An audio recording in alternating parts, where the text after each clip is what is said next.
நம்ம ரஜினி சொல்லுவாரு, கண்ணா லட்டு திங்க வாரியான். அது மாதிரி இப்ப உத்தவ் தாக்கரே கிட்ட சொல்லணும், கண்ணா ரஸ்மலாய் திங்க வாரியான். இதே மாதிரி 2024 ஹரியானா அசெம்பிளி எலெக்ஷன்ஸ் தோத்து போகும்பொழுது அப்ப ஜெயிச்ச பாஜக குழுவினர் காங்கிரஸ் ராகுல் காந்தியோட ஆபீஸுக்கு 1 கிலோகிராம் ஜிலேபி அமிச்சு வச்சாங்களாம். இப்ப எல்லாரும் கிலோவா ரஸ்மலாய் உத்தவ் தாக்கரே கிட்ட அனுப்பணும். ஏனென்றால் அவர் லிங்குவிஸ்டிக் டிவைட், அதாவது மொழியின் பேர்ல, மொழியின் அடிப்படை, மொழி ரீதியாக மக்களிடம் பிரிவினை கொண்டு வந்த உத்தவ் தாக்கரே என்ன சொன்னாருன்னா, எப்பவுமே அந்த காலத்துல பால் தாக்கரே சொன்னா போல இவர் சொன்னாரு, ஹட்டாவோ லுங்கி, அதாவது நம்ம எல்லாம் லுங்கி கட்டிட்டு இருப்போமா, வேஷ்டி லுங்கி, போடா தமிழன் சொல்லிட்டு, ஹட்டாவோ லுங்கி பஜாவோ பங்கி, அதாவது பங்கிங்கிறது ஒரு விண்ட் இன்ஸ்ட்ருமெண்ட், அதை யூஸ் பண்ணி ஊதி உங்களை தள்ளிடுவோம் சொன்னாரு. அதை உத்தவ் தாக்கரே திருப்பி கொண்டு வந்தாரு. ஆனா மகாராஷ்டிரா மக்கள், பிஎம்சி மக்கள் 29-25 விக்டரி ஷோ பண்ணி பக்கா ட்ரிபிள் என்ஜின் சர்க்கார் முத்தடத்திலையும் நம்ம பாஜக திருப்பி உள்ள வர்ற போல உங்க மக்கள் தேர்ந்தெடுத்து, இப்படிப்பட்ட பிரிவினை எங்களுக்கு வேண்டாம், எங்களுக்கு வேண்டியதெல்லாம் ஒரு நல்ல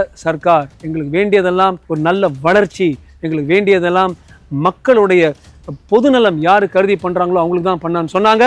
ஸோ இது உத்தவ் தாக்கரேக்கு ஒரு டிஃபீட் அல்லது ஒரு தோல்வி அல்ல, நல்ல கவர்னன்ஸ், ஒரு நல்ல கவர்மெண்ட்டுக்கு ஒரு நல்ல, அதுவும் குறிப்பா மோடி ஐயா அவர்களுக்கு ஒரு பெரிய வெற்றி. பல வருடங்களுக்கு முன்னால பால் தாக்கரே அவர்கள் ஆரம்பிச்சது சிவசேனா, சத்ரபதி சிவாஜி பேர்ல ஆரம்பிச்சார். ஆனா இப்ப அது ரெண்டா பிளந்து இருக்கு. ஒரு பக்கம் ஒரிஜினல் சிவசேனா இருக்கிறது, இப்ப பாஜகவோட இருக்கு. ஆனா மத்த பிளந்த இடம் இருக்குது, இந்த உத்தவ் தாக்கரே இந்த லுங்கின்னு சொல்லிட்டு அண்ணாமலை ரஸ்மலாயின்னு சொல்றாங்க, அது சிவசேனாவே இல்லைங்க, அது வேற ஒண்ணுமே இல்லை, அது சோனியா சேனா.